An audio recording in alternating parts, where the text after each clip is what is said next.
agar tidur itu sehat. Padahal kita tahu bahwa zaman itu 15 abad yang lalu belum ada kedokteran yang secanggih seperti saat ini. Seperti pada saat ini kita bisa melihat apa yang ada di dalam tubuh kita dengan alat-alat yang cukup canggih, terus berkembang. Dengan semakin berkembangnya alat-alat ini, dengan semakin berkembangnya alat medis ini, semakin membuktikan, semakin kita kagum kepada apa yang diajarkan oleh Sayyidina Muhammad Rasulullah sallallahu alaihi wasallam. Mengapa demikian? Karena apapun yang dilakukan oleh Rasulullah, pada saat kita tidur seperti ini, maka jantung kita posisinya di mana? Di atas. Karena tadi kan jantung tadi kan sebelah kiri. Jantung kita kan sebelah kiri. Terus kemudian kalau kita miring ke sana, maka jantung kita di bawah, paru-paru kita di atas. Sehingga di saat memompa, di saat paru-paru memompa untuk ekspirasi dan inspirasi, itu menekan daripada jantung.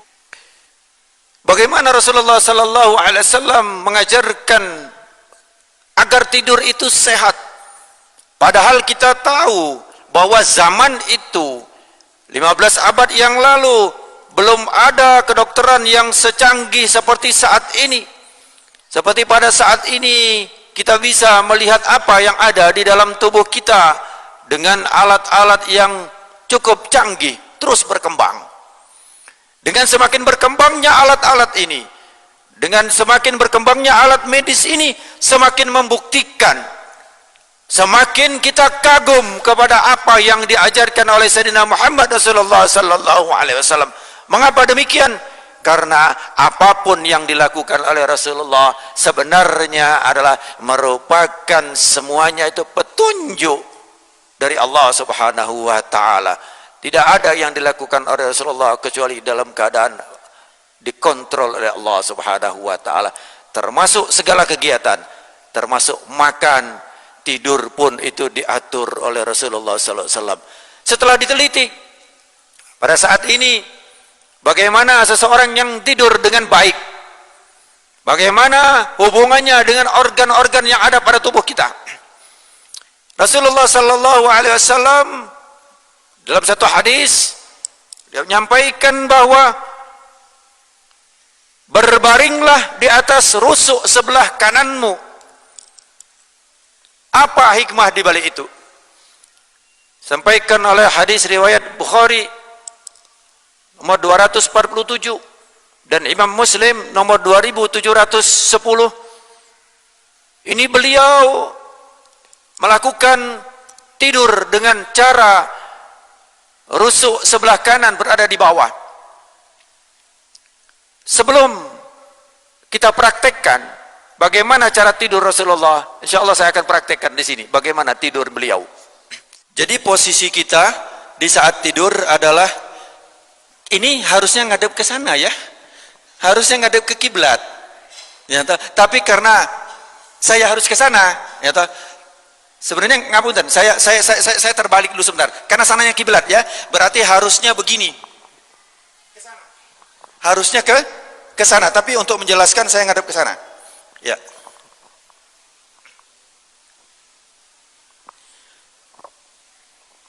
Anggap sana kiblat. Ya, kita contohkan sana kiblat. Jadi tidurnya kenapa miring ke kanan? Pada posisi miring ke kanan, kita perhatikan dulu paru-paru sama jantung.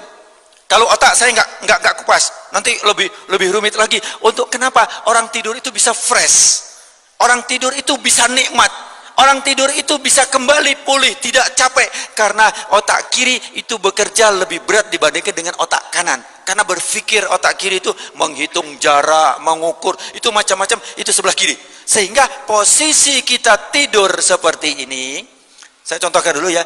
Jadi kita tidur, tangan ini diletakkan di pipi, ya, tangan diletakkan di pipi di sini. Kemudian kenapa kita miring ke kanan? Nah, satu otak kita yang sebelah kiri itu berada di atas, sehingga tidak ditekan oleh otak yang sebelah kanan, sehingga dia lebih enteng nanti selama proses daripada tidur itu. Kemudian yang kedua, secara singkat, ini saya harus cepat ini ya, nggak apa-apa ya. Jantung kita pada saat kita tidur seperti ini, maka jantung kita posisinya di mana? Di atas. Karena tadi kan jantung tadi kan sebelah kiri. Jantung kita kan sebelah kiri. Terus kemudian kalau kita miring ke sana, maka jantung kita di bawah, paru-paru kita di atas. Sehingga di saat memompa, di saat paru-paru memompa untuk ekspirasi dan inspirasi, itu menekan daripada jantung. Kenapa? Karena dia berada di sini. Bisa dipahami? Ya, jantung pun dia memompa yang 70 kali per menit, itu juga terhambat. Kenapa? Karena ada yang membebani. Saya ulangi lagi, jantung yang berada di bawah, kalau dia memompa, apabila di atasnya ada beban yang juga memompa, maka jantung lebih berat untuk mensuplai daripada kebutuhan kita yang ada di seluruh ini. Sebaliknya, kalau berada di atas, ini paru-paru 1, 2, 3, ini jadi bantalan buat jantung, sehingga jantung memompanya lebih rileks, lebih mudah. Kemudian paru-paru juga. Nah, di saat tidur itu pernafasan kita turun. Tidak 16, 12, 14, ya tidak sampai 20. Turun. Kenapa? Karena ini tadi. Subhanallah. Rasulullah ajarkan seperti ini, padahal Rasulullah tidak mengenal anatomi. Tetapi kenapa? Itu sangat istimewa. Di saat kita tidur seperti itu, bahwa paru-paru itu tidak menekan daripada jantung. Yang kedua, jantung kita ini setelah memompa, kemudian di situ ada namanya aorta. Aorta pembuluh darah yang agak besar. Itu kemudian posisinya itu lebih atas dari organ yang lain. Jadi kalau posisi seperti ini, ngapunten, seperti ini posisinya, ya, maka posisi daripada aorta tadi dia naiknya sebelah sini. Aorta itu dia gini, jantung telak masuk, kemudian dia akan memompa seluruh tubuh. Nah, ini posisinya berada di atas. Kalau berada di atas, sehingga dengan gaya gravitasi cairan itu mudah disebarkan seluruh tubuh, sehingga kita mudah sekali hilang rasa capek di saat kita tidur. Dan juga pembuangan dan pembersihan daripada di saat tidur itu adalah membersihkan racun. Racun-racun itu dibersihkan di saat kita tidur. Allah subhanahu wa ta'ala membuat mekanisme itu. Kenapa kita ngantuk, kenapa kita tidur, itu adalah sebenarnya karena Allah sayang sama kita, agar tubuh kita itu tetap dalam keadaan kondisi yang betul-betul prima, betul-betul istimewa. Tidur berapa jam? Nah, ini banyak teori yang mengatakan 8 jam. Sebenarnya bukan 8 jam. Kalau bisa 6 sampai 7 jam. Sedikit saya lanjut. Rasulullah tidurnya tidak malam. Ya, jangan kira-kira jam 9 atau habis sisa sebentar. Ya, habis sisa sebentar. Beliau tidur, kemudian bangunnya bukan subuh. Bangunnya dia lebih cepat, sepertiga malam. Ini beliau bangun. Inilah yang dilakukan oleh Rasulullah sallallahu alaihi wasallam. Jadi kita sekarang digeser, maaf, banyak tayangan TV, banyak ini, itu bergeser tidurnya. Kalau enggak jam 11 tidur, akhirnya bangunnya ya azan subuh. Nah, itu. Jadi, nah, kenapa? Karena apabila sudah datangnya gelap, maka di Allah berikan itu kesempatan kita untuk istirahat, untuk istirahatkan tubuh kita. Saya kembali sedikit. Jadi di saat kita seperti ini tadi, nah ini sedikit aja, kurang 2 menit. Di saat kita tidur ini, kaki kita jangan lurus. Kaki kita jangan lurus. Kenapa? Kalau lurus, otot ini akan ketarik.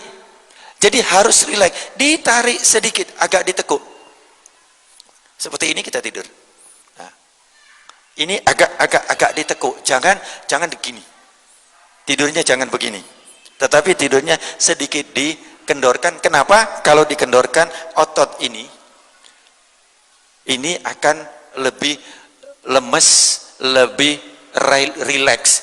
Nah, kalau ini rileks, tidak kencang, rileks, maka malam hari kita bangun atau sholat subuh, coba kita lihat ya, sholat subuh itu lebih lama berdirinya Pak, bacaan ayatnya lebih panjang. Kenapa? Supaya nggak capek ini. Di saat kita tidur itu kaki hendaklah sedikit ditekuk. Ini kita lihat apa yang diajarkan oleh Rasulullah SAW. Kita lihat bagaimana seorang bayi yang berada dalam kandungan. Padahal Rasulullah tidak mengenal USG. USG itu sebuah alat yang sekarang mungkin sudah paham untuk melihat bagaimana kondisi baik janin.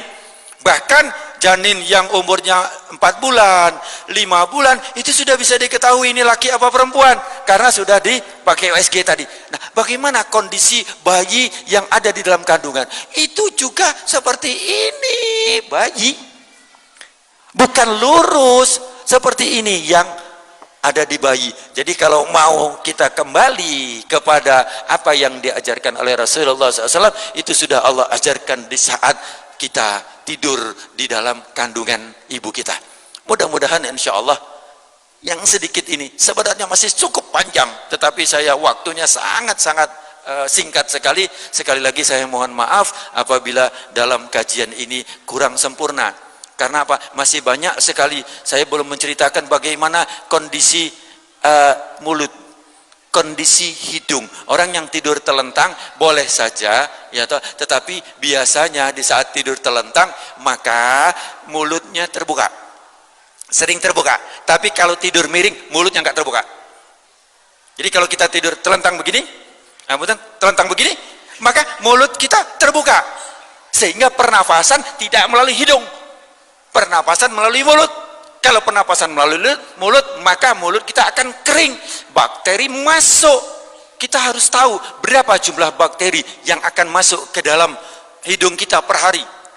40 miliar yang masuk partikel ke dalam hidung kita. Allah Subhanahu wa taala siapkan bulu hidung. Allah Subhanahu wa taala siapkan lendir yang ada di sini. Allah Subhanahu wa taala siapkan tonjolan-tonjolan yang ada di hidung. Allah persiapkan di dalam sini ada sebuah kipas yang untuk membersihkan, di mana kecepatan daripada kipas ini 20 kali per detik. Subhanallah. Maha suci engkau ya Allah. Subhanallah, subhanallah, subhanallah. Sehingga kita diajarkan oleh Rasulullah SAW, di saat kita setelah sholat jangan lupa bertasbih dengan mengucapkan subhanallah. Tapi jangan cepat-cepat. Kadang-kadang cepat-cepat maca subhanallah itu pelan-pelan saja, tetapi yang berkualitas. Subhanallah, subhanallah, subhanallah. Mudah-mudahan insya Allah ini yang bisa saya sampaikan, mudah-mudahan bermanfaat buat kita semua. Amin Allahumma amin. Al-Fatihah.